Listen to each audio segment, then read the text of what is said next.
Before we jump into today's episode, we would like to give a content warning. In what follows, we discuss suicide.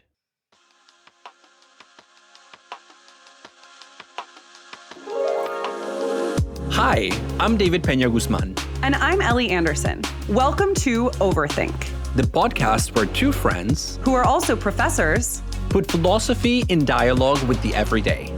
Because big ideas are within everyone's reach.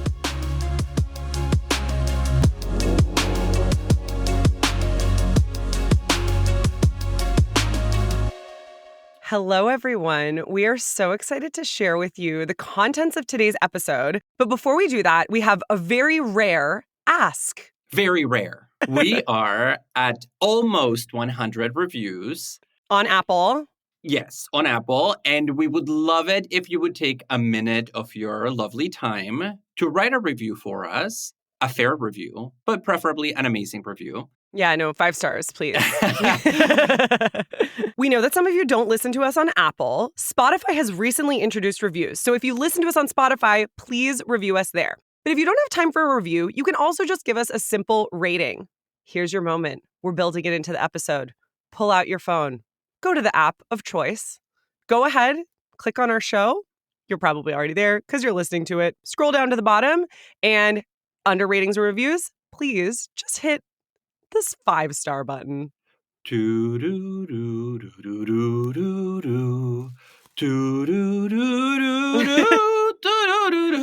well, you really went off the rails there, David. Okay, that's probably enough time because now people are like, I am tuning out.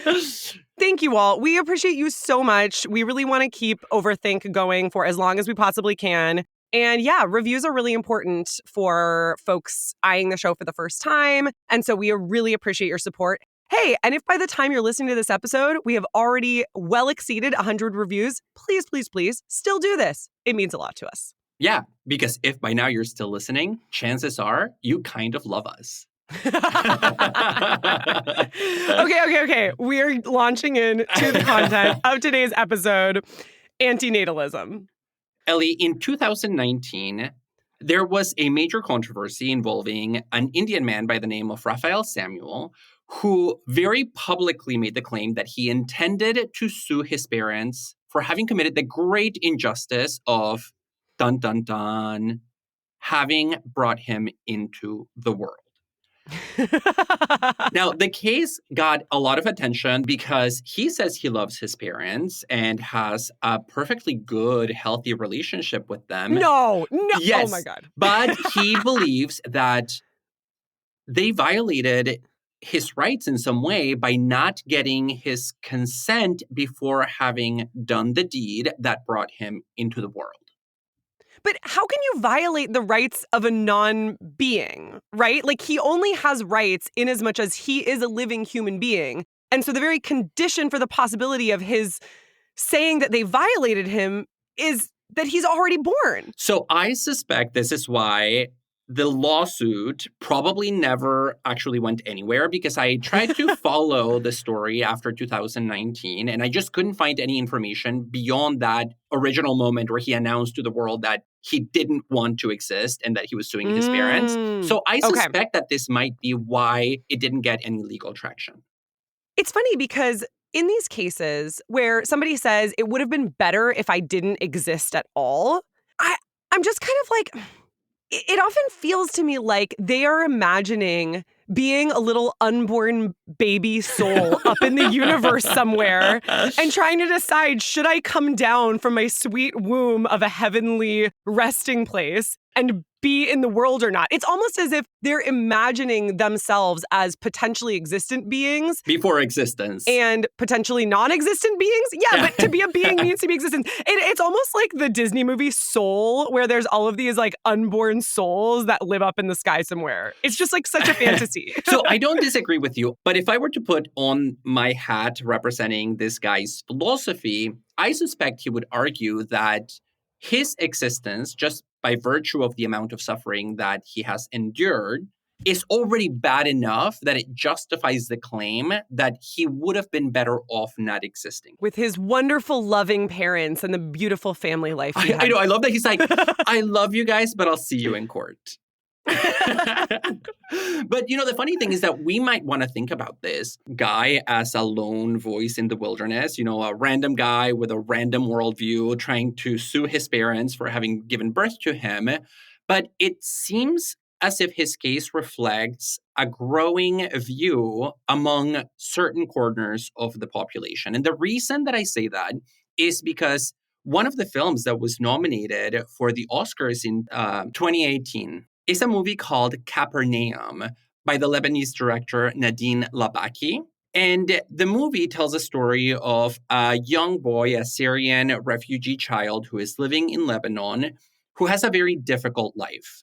And towards the end of the movie, this is not a spoiler moment, but the movie hinges on the fact that this kid, due to circumstance, eventually sues his parents in a Lebanese court, making literally the same argument that Raphael Samuel tried to make in an Indian courtroom, which is that his existence should not have happened and that his parents somehow violated his rights by having procreated.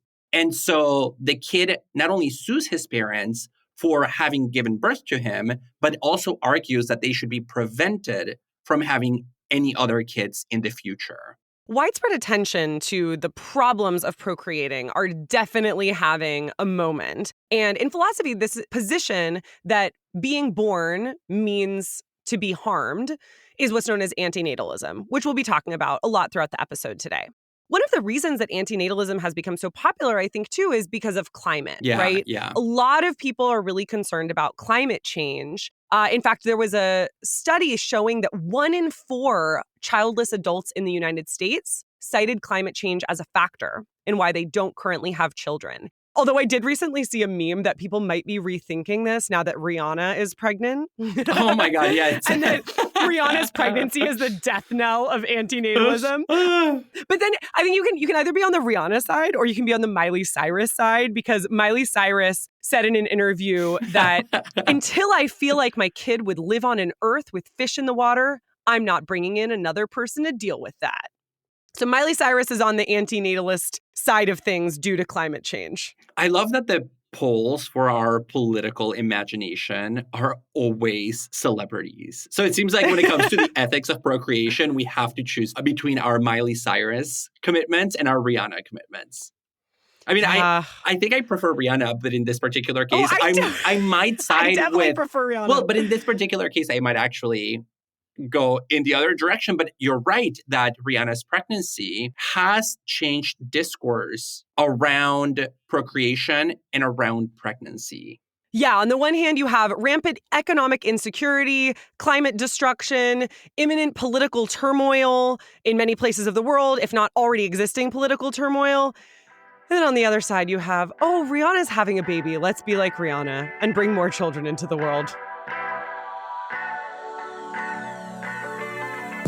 Today, we are talking about anti-natalism. Is birth a harm because life involves so much more pain than pleasure? Is it better never to have been born at all? And do humans have a duty not to bring children into the world, considering the ravages of climate change and overpopulation?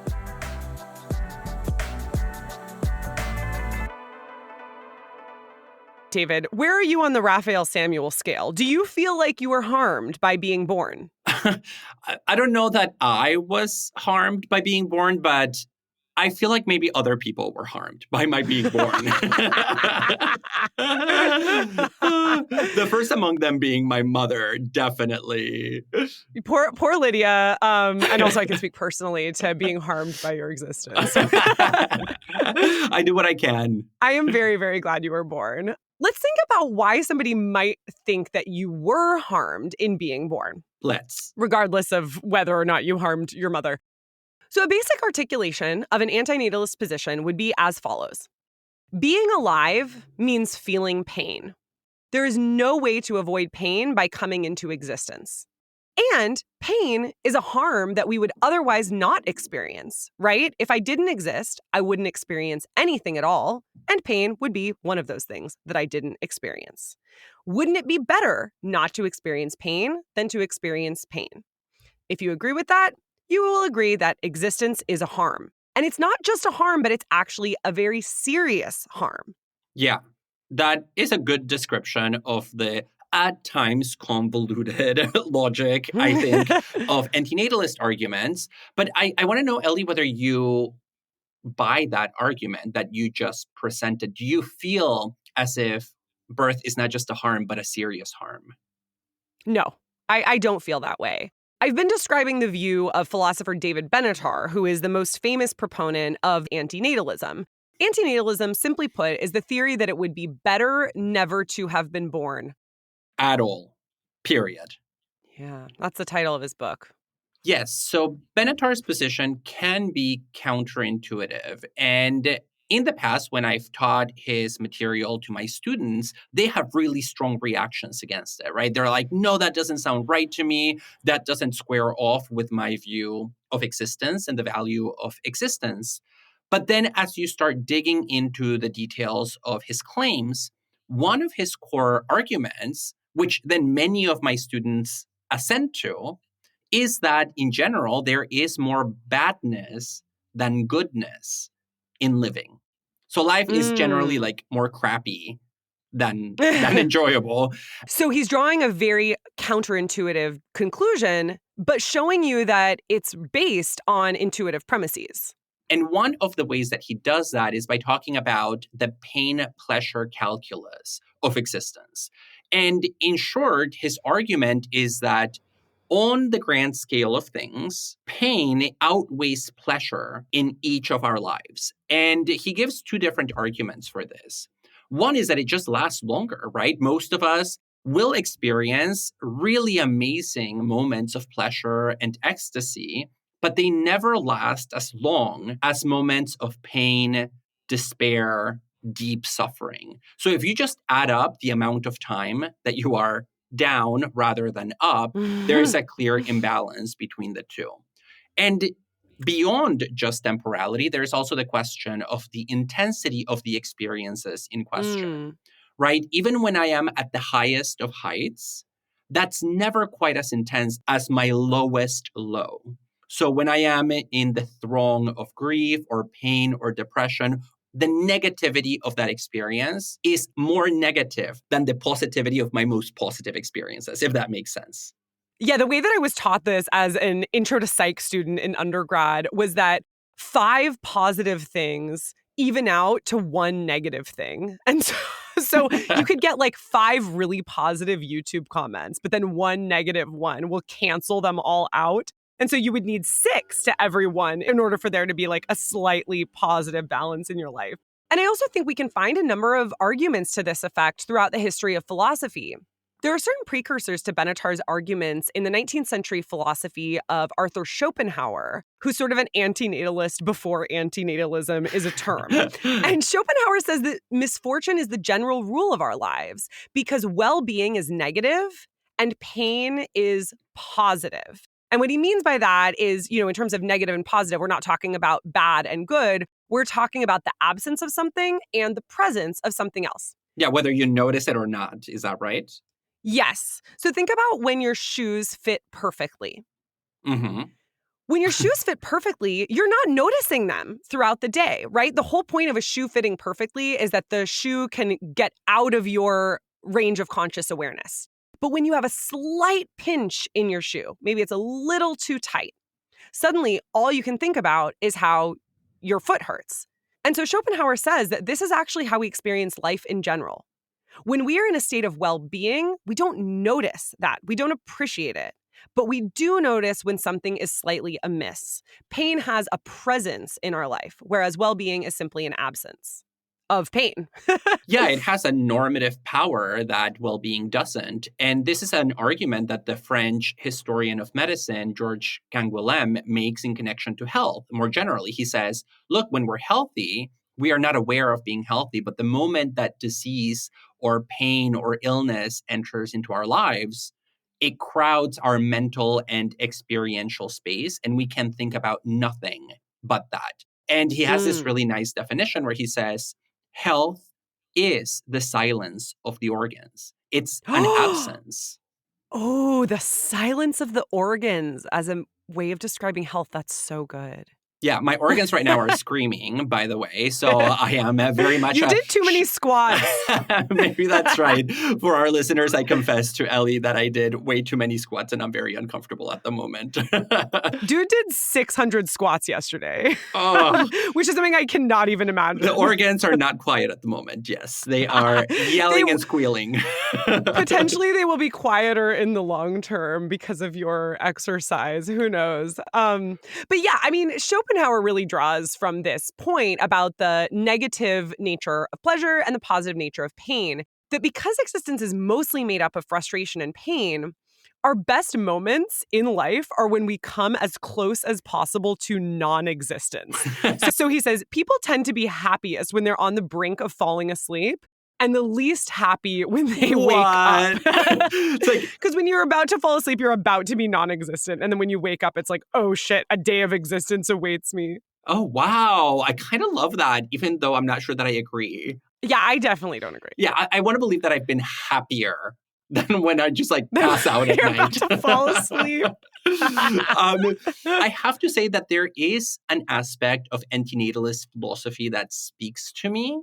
The problem for me is that antinatalists, whether they are old school like Schopenhauer or more contemporary figures like Benitar, they don't just say that existence is bad, which, again, I might agree with. They go one step further and they say that non-existence is better than existence. And I think this gets us into a lot of metaphysical puzzles that are really difficult to untangle. For example, how can we say that I would be better off not being when if I am not, then there is no I that would be better off, right? This is what you said about this lawsuit that was going to happen in India. How could this guy's consent have been taken before he was born into the world? And that's where I start hitting the brakes on antinatalism. Yeah, and Benitar does say that it's not that the people who never existed, if we can even use that phrase, which we probably can't, are better off than the people who are existing.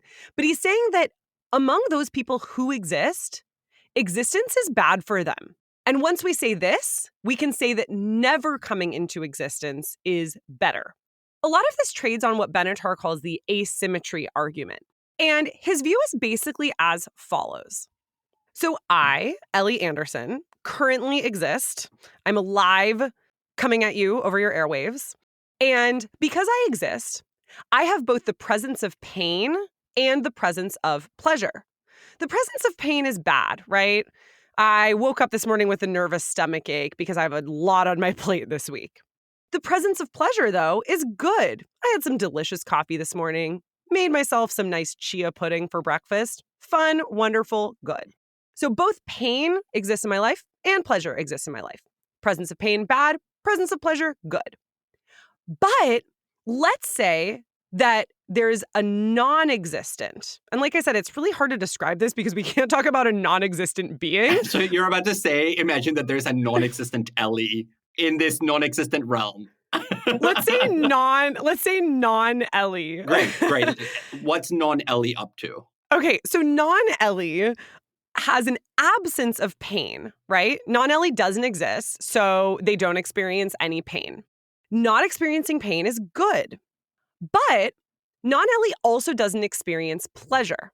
You might think this is bad, right? The presence of pleasure was good, so why wouldn't the absence of pleasure be bad? But Benitar says, no, that's where you're wrong. The absence of pleasure is actually neither good nor bad. It's simply not bad. Because if nothing exists to feel pleasure, then it's not as if that non-existent thing is being deprived by not feeling pleasure. So here's the asymmetry. Ellie experiences pain, which is bad, and pleasure, which is good. But non-Ellie experiences an absence of pain, which is good, and an absence of pleasure, which is not bad. Okay, so this is what I meant when I said that this gets complicated Convoluted. and metaphysically somewhat circuitous. But I think one way to visualize this, because it's different than the argument that we talked about with Schopenhauer. So the first argument about the pain-pleasure calculus is that within existence, so if we just focus in the existing realm, There's just more pain than pleasure. Therefore, existence is in general bad. That's the first argument. Now, when we get to the asymmetry argument, it's actually a comparison between existence and non-existence. Yeah, so it's not the asymmetry between pain and pleasure. Correct. And so it seems like what you're saying, Ellie, that Benitar is saying, is that the main difference between existence and non-existence is that Ellie will experience negativity in her life, a minus. But non-Ellie will never experience any kind of negativity because there is no negative value to non-existence. Either you're not suffering because you don't exist, which is good, or at worst, you are just not having pleasure, which is neutral. Exactly. But what I find really weird about this is that why wouldn't Benitar just say that the absence of pain that characterizes non-Ellie is neither good nor bad, but it's just not good, right? Like if the whole point is that the absence of pleasure is neither good nor bad for a non-existent entity, then why not say that the absence of pain is neither good nor bad either, right? Well, I think this goes to his interpretation of pain as inherently problematic. We cannot imagine a case in which pain isn't bad, and therefore its absence is good because its absence is experienced, again, as the silence of the organs, which is a kind of goodness of normal well-being. But this is precisely where I kind of jump off the bandwagon with Benitar. First, you put the brakes on anti-natalism. Now you're jumping off the bandwagon altogether. Oh my gosh.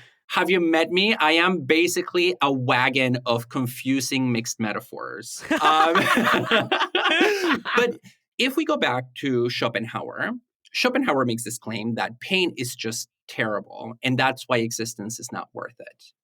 And I actually side a little bit more with one of Schopenhauer's critics in the 19th century, who is Nietzsche, who says, well, that presupposes that you then draw that additional conclusion that if existence is bad, that therefore it would be better not to exist.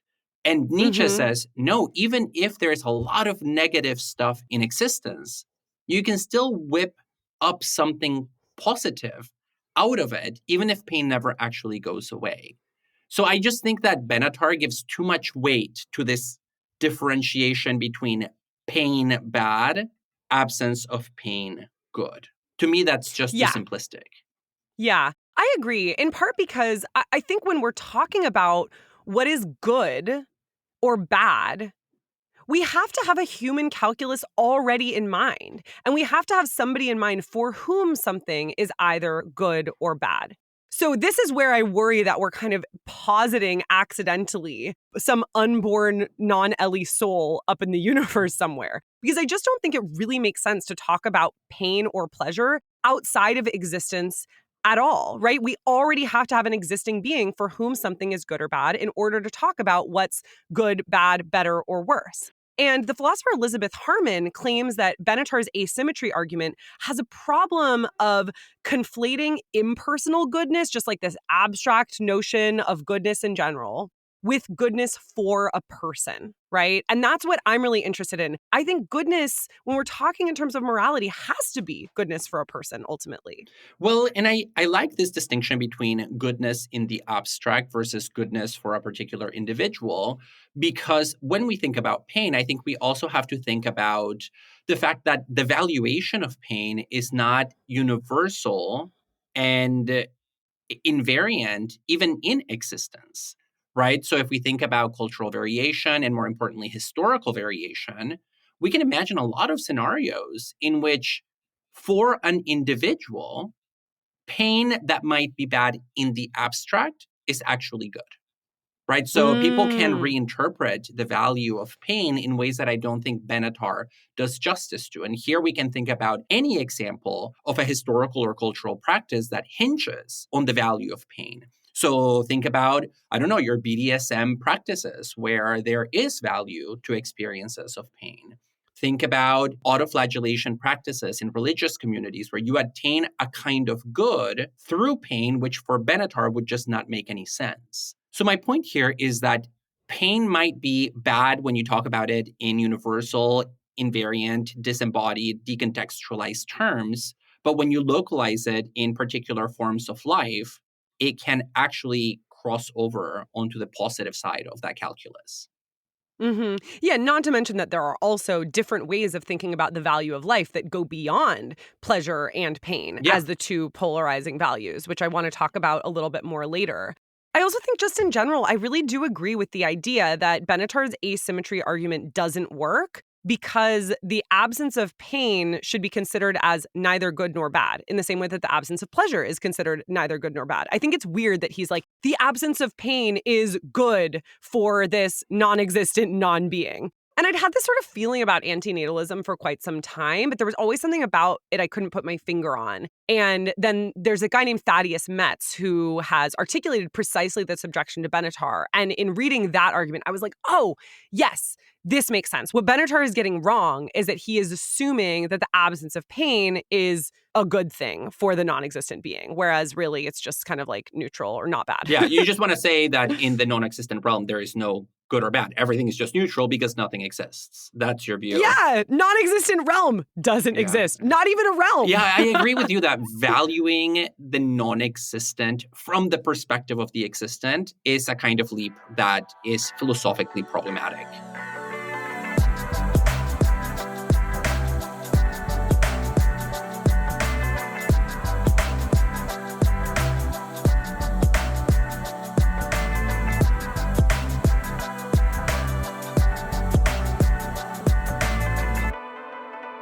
David, you talked about a moment where you jump off the anti-natalist bandwagon altogether, and you mentioned that that was in part because of Nietzsche's rejection of Schopenhauer. Schopenhauer, very pessimistic philosopher. Nietzsche has a reputation for being a pessimist sometimes, but actually is not a pessimist at all. Why do you agree with Nietzsche that even if life involves suffering, it doesn't follow that life is worthless?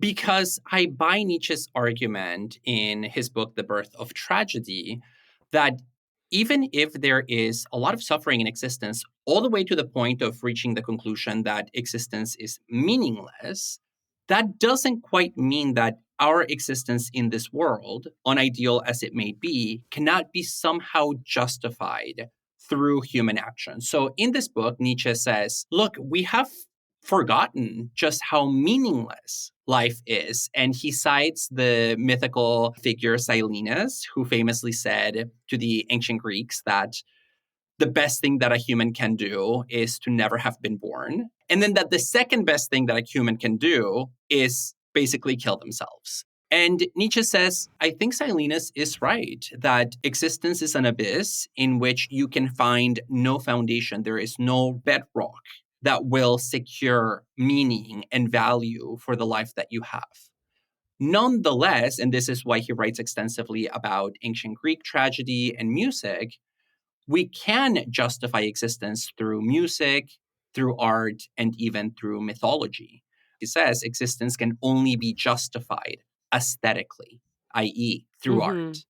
Yeah, and one way that we can think about art is the transformation of the pain and suffering of human existence into something that is beautiful. I don't know if we might call it pleasurable. Certainly some would. I'd be probably fine with that. But we'd have to be thinking about pleasure in a way that's not just about like the physical pleasure of not having my shoe pinch, something that is sublimated, to use a term from Freud, something that really helps us achieve higher order goals of human existence. And Nietzsche doesn't use the term pleasurable. He uses three other terms. He says that through art, we can sublimate existence into either the comic, so we can make fun of existence, the beautiful, so you look at something in art that just stirs up certain emotions, or the sublime, which is a combination of something that is fascinating and awful at the same time.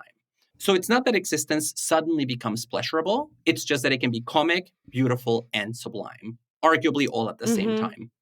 Yeah, and I think what you're saying, David, points to one of the problems for me with the roles of pleasure and pain in our everyday lives. Because I buy the idea that there are higher order goals to human existence that either are higher order pleasures or that even go past pleasure altogether. And this is one of the points that philosopher Elizabeth Harman makes in response to Benitar. She says that Benitar fails to distinguish between the higher order pleasures of life and the minor pains that we experience.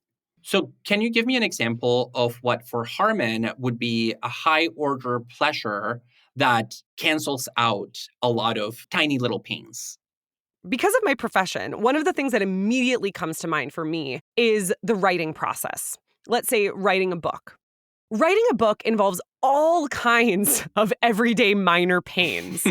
Writing is challenging. It is a tough thing to do. It requires grappling with very everyday, banal demons.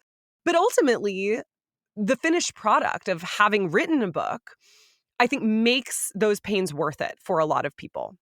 And even if we're thinking beyond minor pains to really, really serious pains and serious suffering in human existence, Harman uses the example of somebody who has received a cancer diagnosis at a young age. And she says, according to Benitar, the fact that people often die from painful illnesses and often die young is one of the problems with existence. He uses that as part of his anti-natalist argument. And Harman just sees no reason to conclude that somebody who receives a cancer diagnosis at a young age, let's say it's a terminal cancer diagnosis, should not have been born, right? She says having loving relationships, doing work that we find rewarding, those can contribute to a life that is well worth living because it contains good experiences. Yeah, I'm persuaded by what you were saying because I do think that if we equalize pain and pleasure into simply two categories with the same weight across the board, we lose a lot of nuance about what it is that we value about our own existence. And I can say as somebody who has written a book that's a good description of my experience. It was awful at times, and then you get this high at the very end of the process that justifies it retroactively and makes you think, maybe I would do that again, which is precisely what you said all along you would never do. But even beyond that, I think whenever you get to the point of making arguments about who should and should not have been born, you are entering into very dangerous territory. And this is also a problem that I have with Benitar's anti-natalist position, is that sometimes it does reek of ableism to a large extent because of social norms and expectations that we have around the value of people with disabilities, especially from an able-bodied perspective. I think we run a real risk of saying the life of this person should not have happened because I am projecting myself into their shoes and assuming that I would not have wanted to exist if that had been the hand that I had been dealt. Well, it's interesting that you say that because Benitar really wants to guard against this worry. He actually thinks that his version of antinatalism is less ableist than a lot of arguments about the value of human life. But he points out that we often think it's wrong to procreate if the person who would be created would have a life that was worse than a typical human life. But for Benitar, it's not clear why the typical human life would be the cutoff point for a life that's worth living and a life that is different or less, or according to a lot of people, would mean that it's not worth living. So he's like, I'm just going to say no human life. Yes. No human life is better than non-existence. Yeah, and so maybe here one way to articulate my worry is not so much about the anti-natalist position as articulated by Benitar, but as about the potential uptake of that position by others in a social setting where we're already primed to equate disability with more pain, more suffering. Definitely. And I think also a lot of antinatalists equate the idea that life is suffering with the idea that life is not worth living. And I wonder actually how much of it traces back to Schopenhauer, who was deeply inspired by Buddhist philosophy, but didn't always follow out Buddhist philosophies to their conclusions. So the idea that life is suffering is a key tenet in Buddhist philosophy. According to Buddhist traditions, humans are caught up in a wheel of suffering, a wheel of samsara, and our goal is to break out of that wheel of suffering.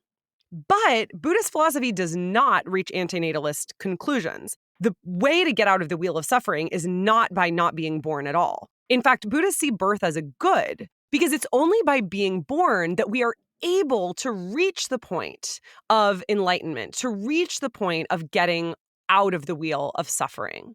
And human birth in particular is seen as a good in Buddhist metaphysics because it is humans who have reached the point at which we may become enlightened. We can become aware of the Four Noble Truths, one of which is that life is suffering, and another of which is that there is a way out of this suffering. So Schopenhauer is inspired by the Buddhist philosophy that life is suffering, but comes to very different conclusions. Well, I would say that that's an interesting reason to reject anti-natalism from the perspective of people being born, because it shows why existing might be good for them, right? Because it enables you to reach enlightenment. It enables you to reach these higher order pleasures that you wouldn't have access to otherwise. But there's another aspect of anti-natalist philosophy which hinges less on whether existence is good for the people who are either going to exist or not, but on procreation. And whether bringing more new beings into existence is good for those who are already there. So aren't living sentient beings, and not just human beings, ultimately harmed by more people coming into the world? So, for example, the more people that there are, of course, the worse climate destruction becomes, the more that the natural world is devastated. Think about deforestation, think about the oppression of animals, think about pollution. So this would be the Miley Cyrus version of the argument. Is that right? Yes, definitely. Yeah, this idea that you should not, under the current conditions of the world, bring in another person. Yeah, so it's much more context dependent than the first argument, which is just about the absolute value of existence versus non-existence. Yeah, and this is actually the second major type of antinatalism. And it's called the misanthropic version of antinatalism. What we've been talking about up to this point is the other form, which is the benevolent or philanthropic form of antinatalism. The idea that if you're considering the perspective of the person who may or may not be born, it's better for them not to be born, right? You want to do them a good by not bringing them into existence. Mm-hmm. The misanthropic argument is about doing a good to non-humans by not bringing in more humans into the world, right? Yeah. So one is like, humans are good, let's not harm them by giving them life. The other one is, humans are crappy, so don't bring them into the world because they'll ruin it for everybody else. Well, and if you buy this misanthropic argument, then you might be tempted to agree with one of the most controversial conclusions that Benitar reaches, which is that we have a moral obligation not to procreate, not to bring new members of the species into existence who will cause irreparable harm and damage to the world. Humans cause suffering, therefore, we should not bring new ones into the world. And this leads us to the ethics of procreation.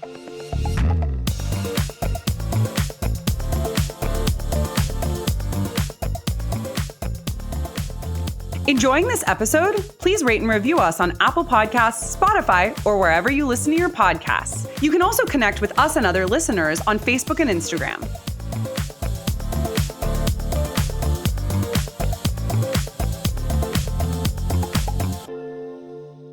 Even though David Benitar is by far the most famous spokesperson for antinatalism, the term was first used by the French philosopher Théophile Desgiroux, who has written a couple of books on the subject, including one that is amazingly titled The Art of Guillotining the Procreators, an Antinatalist Manifesto. That's the most French thing I've ever heard in my life. And the book is written like a manifesto with lots of calls to action and lots of exclamation points. And in it, he says that there are basically no good reasons to have children and people should stop procreating. What? Yes. Well, if there are no good reasons for having children, then why do people have them? Since obviously they do. Well, he interprets the will to have children as a combination of narcissism, infantilism, and jealousy. So in short, he says that we want to replicate ourselves ad infinitum because we are afraid of death, and procreation through children, biological procreation, is the one way in which we get to achieve immortality in our world. And moreover, we also want the social perks of having children. And he doesn't mean like taxes or other kinds of material benefits. He's talking about symbolic perks, the fact that People who have children get treated differently on account of having contributed to the future of the family, the future of the nation, and the extension of the species. That one I can definitely buy because I have noticed this strange tendency among people who have children to be super sanctimonious. Yes. And they just have like the whole weight of society behind them. And so they get to say really, really annoying and rude things to the childless folks like myself. Like, oh, must be nice to have time to do your work. I'm like, yeah, it is nice to have time to do my work. Like, you chose to have a child, so you don't have time to do work. But like, what if I were to say it to them, must be nice to have a husband and child? Like that would just seem desperate. Yes. But they get to seem like they're like on some moral high ground for being like, oh, like must be nice, this long-suffering martyrdom. Oh my gosh. So I think Théophile Desgiraud just hates children. But this is one of his arguments. He says that parents are allowed by society to vaunt their superiority in front of others. And let me read you this quote. And this is characteristic of his writing style. Let me just say that. Quote, God knows that parents love to take any opportunity to strut around with their unbearable, intrusive spawns in every public place available. Parks, museums, theaters, hospitals, cemeteries, unemployment offices, by pushing in front of them with a puffed chest those caricatures of a sarcophagus that are their strollers. Or even, it's not over, or even by dangling under the noses of innocent bystanders their shopping basket, from which an ugly, squealing head emerges, much to the delight of the makers, who benefit at little cost from their little siren who captures our attention and stimulates our repressed instinct for murder. Wow. Okay, I just want to go on the record and say I love children. I think this is hilarious, but I'm not like, wow, there's a lot going on here. I'm curious actually about Théophile Desgiraud's psychoanalytic baggage that he's bringing to the table here. But I did, apropos of this, I did have an experience recently where a friend who has a child, who chose to have a child, has a very secure economic condition, accused another one of our friends of childless privilege. Oh my God. And said, check your childless privilege. And I'm just like, what? How can you possibly say that? Yeah, and well, the rhetoric. Like, who's the privileged one by society here, for starters? But then there's a lot of other things to say. This is not like a privilege, and you can tell somebody to check their childless privilege, or in the same way you can tell them to check their white privilege. Yeah, it's like, oh, you're the person that doesn't go to the park privilege. It's like a choice that you made. What are you talking about? I know.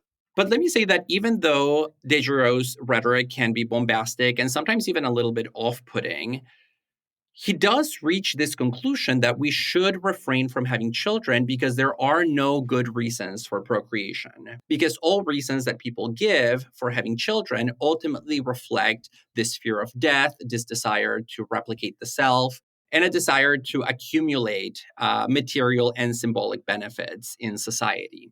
But he recognizes that asking people not to have children, period, is largely impractical. So he spends a lot of time talking about how we can live anti-natally in a natalist culture. So given that people are likely to have children, what are things that we as a society can do to move the needle from natalism to anti-natalism? One thing is recognize that if we selfishly bring a child into this world, at the very least, we incur a moral obligation to absolutely ensure, to the extent that this is possible, that being's life is the best possible life. Not just a good life, but the best possible life. And he coins a new term, which is Agathogenix, which comes from the Greek root agathos, meaning good, and gene, meaning birth.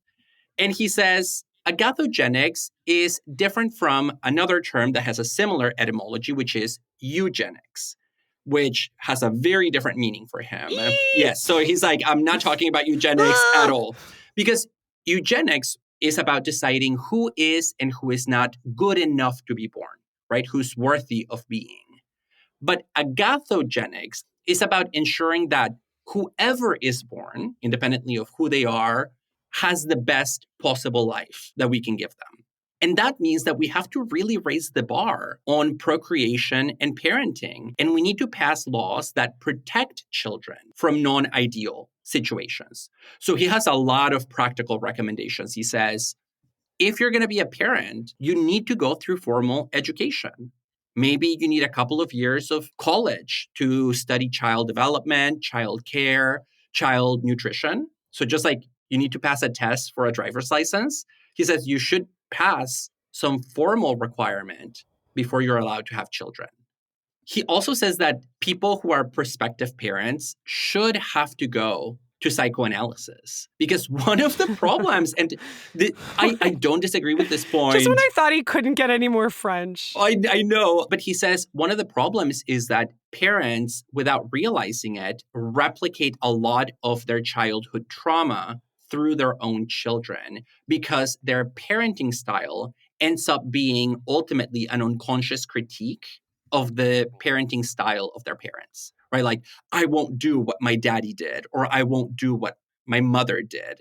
And so there is a lot that the child endures on account of the baggage that the parents have not worked through about their own childhood. And my favorite point that he brings up is that actually nobody should be having children before 30. He says, already Plato recognized this in the laws, in the dialogue, the laws about marriage. Plato says people should not get married before 30 because they're not mature enough.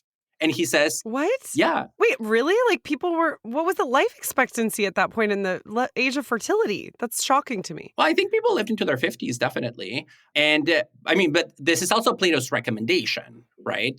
They also say that you shouldn't become a philosopher until like 40. So you and I are not even there yet. And Diderot says, that sounds right to me.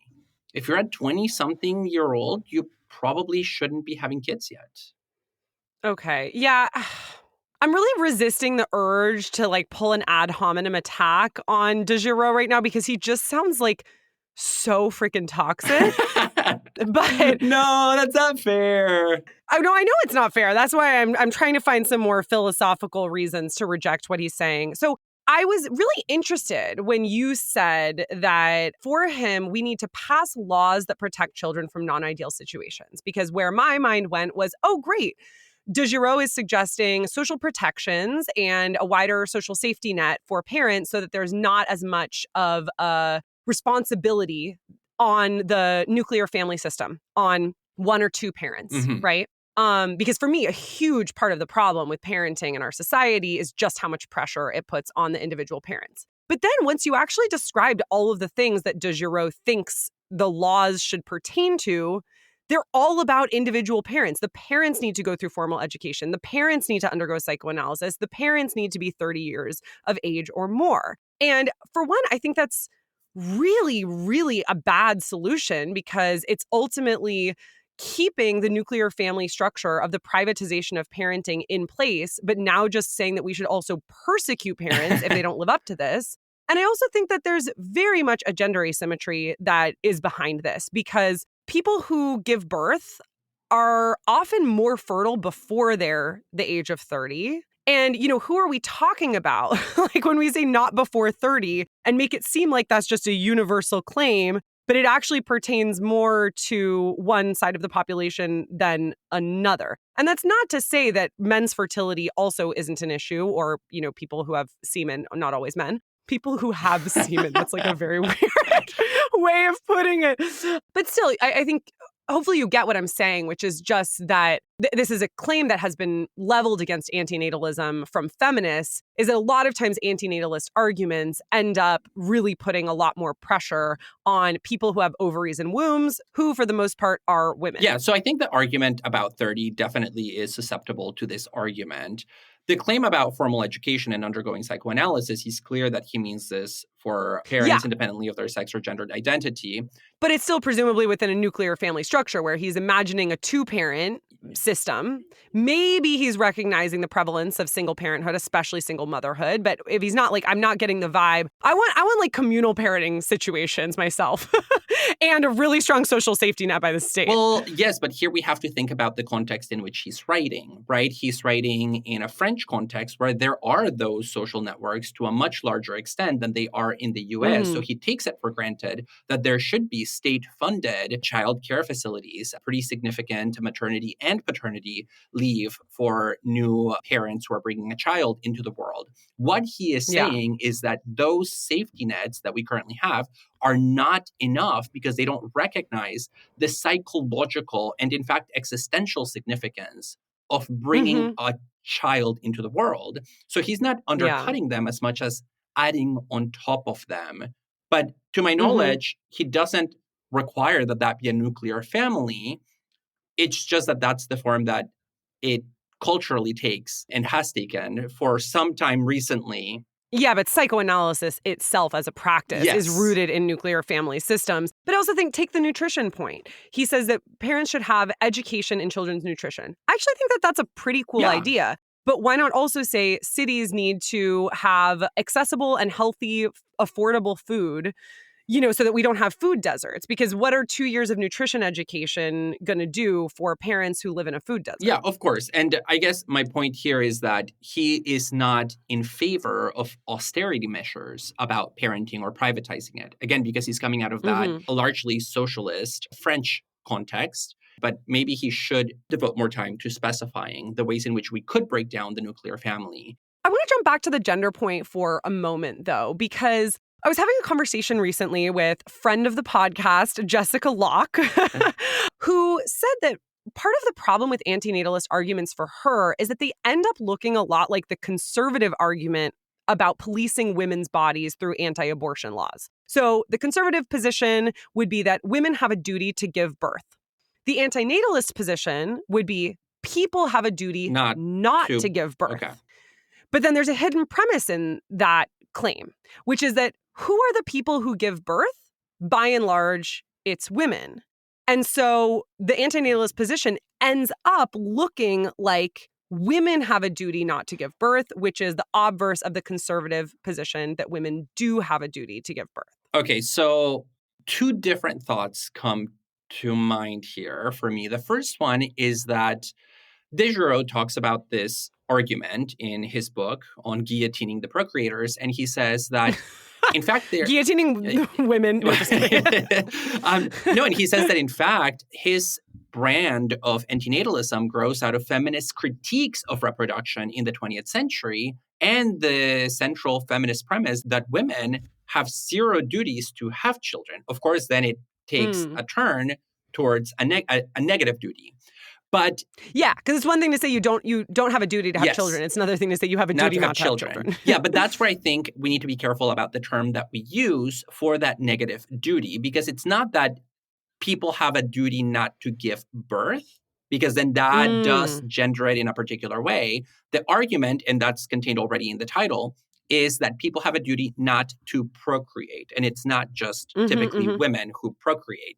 More importantly, this would also include a duty not to bring people into the world, for example, through artificial means that don't involve a traditional pregnancy or birth. So, David, as a gay man, you're on the hook definitely. too. No, definitely. No sperm donor, or sorry, what's the opposite of a sperm donor? An egg donor?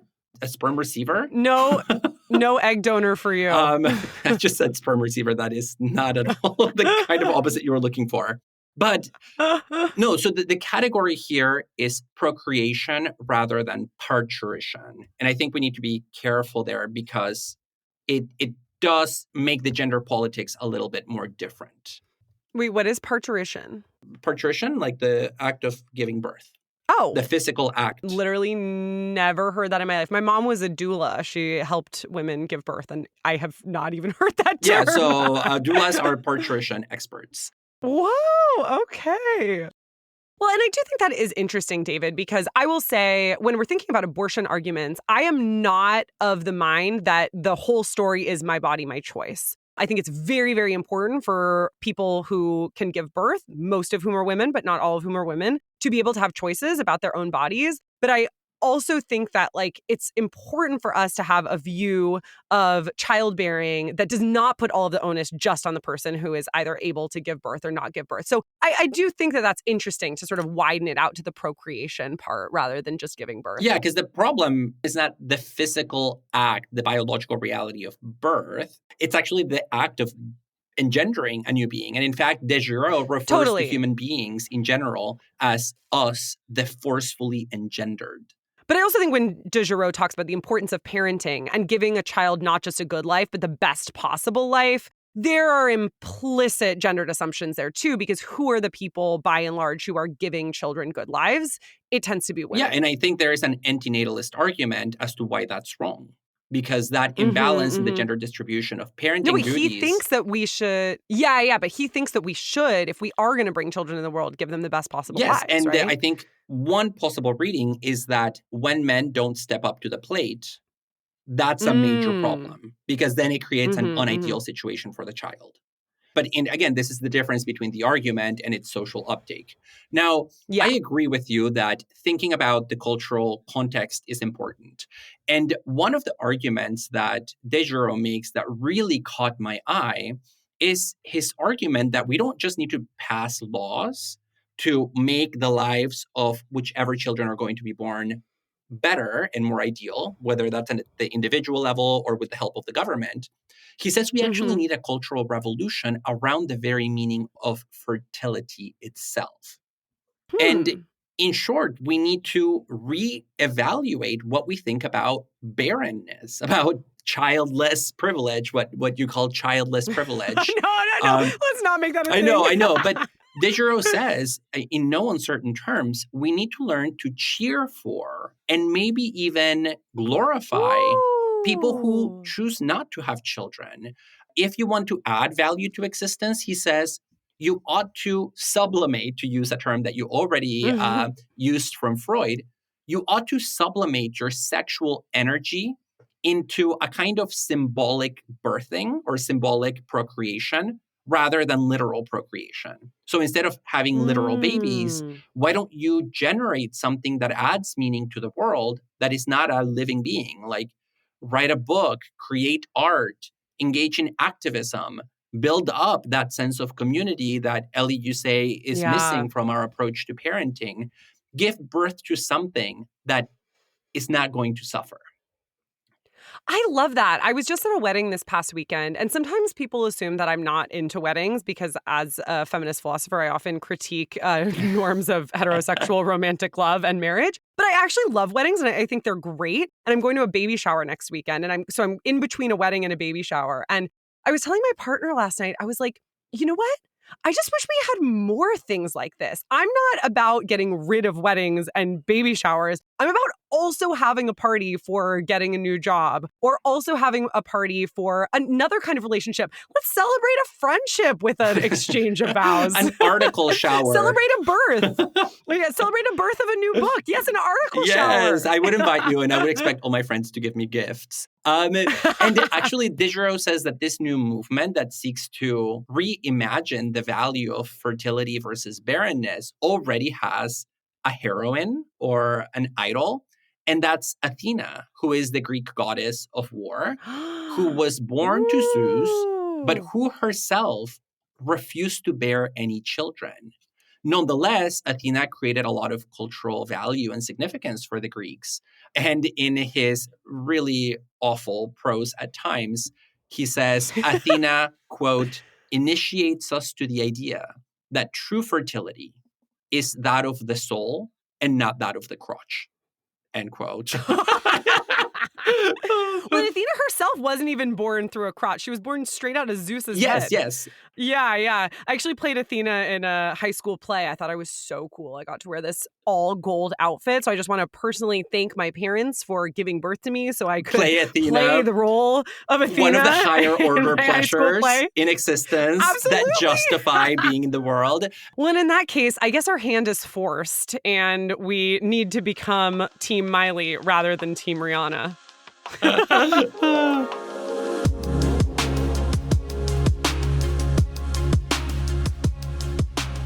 We hope you enjoyed today's episode.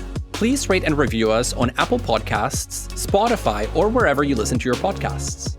You can find us at overthinkpodcast.com, where you can email us with questions, feedback, or even requests for life advice. You can also find us on Instagram and Twitter at overthink_pod. We want to thank our audio editor, Aaron Morgan, as well as our production assistant, Sam Hernandez. Samuel P.K. Smith for the original music, and Trevor Ames for our logo. And to our listeners, thanks so much for overthinking with us.